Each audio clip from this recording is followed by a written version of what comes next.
அனைவருக்கும் வணக்கம். Nita form India சேனல்லேருந்து இன்றைய பதிவு பார்த்திங்கன்னா இது சந்தன மரங்க. கிட்டத்தட்ட ஒரு 6 அடி வளர்த்துட்டுங்க மரம். பாருங்கள், 6 அடிக்கு மேலே இருக்குது. இந்தமாதிரி நிறையா மரம் ஒரு 800 மரம் இருக்குங்க. அப்புறம் இது செம்மரம் இருக்குது, வந்து ஒரு 800 மரம் இருக்குங்க. 2 மரமே வந்து கலந்து வச்சுருக்கோம் தோப்பில். அது மரம் வந்து சின்னது பெருசு இப்படி இருக்குங்க. நல்ல விலை போகுங்க, அதனால் யாரும் பயப்பட தேவையில்லை. ஆனால் என்னென்னா, இதுமாரி ஹோஸ்டிங் ட்ரீ ஒன்று வைங்க பக்கத்தில். அப்போ தான் வந்து இதனோட சத்து அதுக்கு எடுக்குங்க. அப்போ தான் சிறப்பாக வளரும்.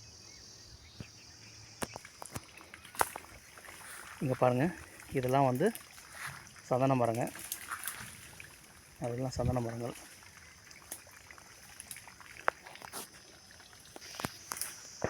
இங்கே பாருங்கள் நண்பர்களே, இந்த சந்தன மரம் பாருங்கள். இது ஹோஸ்டிங் ட்ரீ நல்லா பக்கம் இருக்குது. ரெண்டாவது வந்து பார்த்திங்கன்னா, இதனுடைய ஈரம் அதிகமாக இருக்குன்ற காரணத்தினால இந்த சந்தன மரம் பாருங்கள் எவ்வளோ இருக்குது. கிட்டத்தட்ட 10 அடி மேலே இருக்குது மரம். ஒரு கைப்பிடி அளவுக்கு மரத்தோட தடிமண் இருக்குது பாருங்கள். நிறையா பேர் சொல்லுவாங்க சந்தன மரத்தில் லாபம் இல்லை, தேக்கு மரத்தில் லாபம் இல்லைன்னு சொல்லிட்டு. யார் பேச்சும் நீங்கள் வந்து நம்பாதீங்க. நான் பர்சனல் அனுபவத்தில் சொல்கிறேன். நம்ம எப்படி இருந்தாலும் நம்ம மரத்தை வந்து விற்றுடலாங்க. எப்படின்ட்டு இல்லை, நல்ல டிமாண்ட் இருக்குது. ஆனால் கேட்குறவங்க வந்து நமக்கு ரொம்ப லோ காஸ்ட்டில் கேட்பாங்க. அதை மட்டும் நீங்கள் கவனமாக, அதுதான் நம்மளோட ஸ்கில்லு. நிறைய பேர் என்ன பண்ணுறாங்க, ஏமாந்து போய் லோ காஸ்டிங்கில் விற்றுட்டு அதுக்கப்புறம் புலம்புறாங்க. 5000 விற்றேன் 10,000 விற்றேன்னு சொல்லிட்டு. அந்த மாதிரிலாம் கிடையாதுங்க. விற்று நம்ம வச்சு மரத்தை வச்சு டிமாண்ட் வரும்போது விற்ற போதும். இப்போ என்கிட்ட 7000 தேக்கு மரம் இருக்குன்னா மொத்தமாக விற்கணும் அவசியம் இல்லை எனக்கு. ஒரு மாதத்துக்கு நான் வந்து ஒரு 30 மரம் விற்கிறேன்னு வச்சிங்களேன். ஒரு மரம் வந்து எனக்கு வந்து 10,000 ரூபாய் போகுதுன்னு வச்சிங்க, இல்லை 20,000 போகுதுன்னு வச்சிங்க. நீங்கள் ஜஸ்ட்டு இமேஜின் பண்ணி பாருங்கள்.